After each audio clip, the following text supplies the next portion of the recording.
மழை இந்த மண்ணுக்கு வர்றதுக்கு முன்னாடி என்னெல்லாம் நடக்குது வானத்துல அப்படின்றத இந்த வீடியோல பார்க்கலாம்.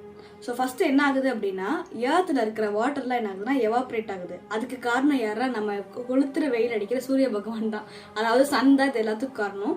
என்னன்னா, அவர் இங்கே இருக்கிற வாட்டர் ஃபுல்லாக எவாப்ரேட் பண்ணி எடுத்துக்கிறாரு.